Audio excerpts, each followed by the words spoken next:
मध्ये विद्यार्थ्यांच्या खाऊच्या पाकिटामध्ये मेलेले बेडूक आढळल्याची घटना ताजी असतानाच आता जालन्यामध्ये शालेय पोषण आहारासाठी आणलेल्या भाजीपाल्यामध्ये अळ्या निघाल्याचा धक्कादायक प्रकार समोर आलाय। जालन्यातल्या जाफराबाद तालुक्यामधील डोणगाव केंद्राअंतर्गत येणाऱ्या सातेपळ येथील जिल्हा परिषदेच्या शाळेमध्ये शालेय पोषण आहारासाठी लागणाऱ्या भाजीपाल्यात अळ्या आढळून आल्यात। ग्रामस्थांच्या लक्षात ही बाब आल्यानंतर त्यांनी शाळेच्या मुख्याध्यापकांच्या ही बाब निदर्शनास आणून देत त्यांना जाब विचारत चांगलंच धारेवर धरले। विद्यार्थ्यांच्या जीवावरती बेतल्यास जबाबदार कोण असा संतप्त सवाल देखील पालकांकडून विचारला गेलाय। तुम्ही फ्री आणता का त्याला काही अन्नदान आहे का काय नाही अन्नदान आहे का काय आता या शाळा तुमचं काम नाही का फुलं झालं आता एक मिनिट मारुती पुढे एक मिनिट आता थांबा आता इमानदार आपण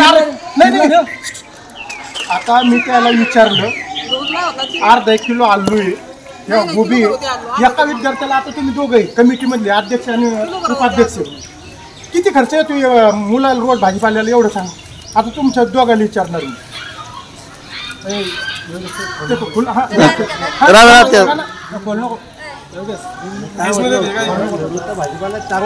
चांगला नसतो आमच्याला शेत आज आलं ना। अरे आम्ही कुठे सर आतापर्यंत आलो का हा वरती चांगला मी आज दोन पाहिजे मुद्दा बरोबर आहे। हे मुद्दा बरोबर आला सर उत्तर बरोबर आलं।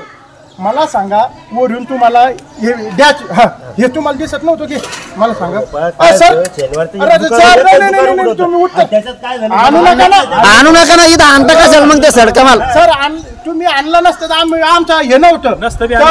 हा मी त्याला ते सांगितलं पाहिलं सुट्ट गडबडीत त्याला टाकलं ते आता कसं दुरून हिरवा दिसला ते नाही पण हे गलतपणा आणि त्यांना आता तुम्ही त्यांच्या समोर दररोजचा भाजीपाला कसं सर आम्हाला वस्तुस्थिती आमच्या पोराचं काय झालं हे उत्तर सांगा तुम्ही मला सांगा ना की आज मुलाला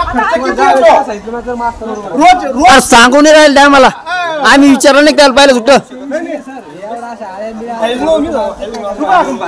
गरीबाचे लेकरं गरीबाचे लेकरं ही चांगलं करा आमचं आम्ही आमच्या दुसरे कामं जास्त असते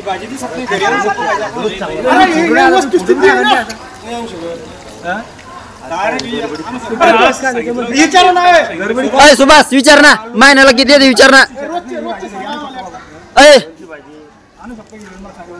अरे खोलून पाहतस ना वरून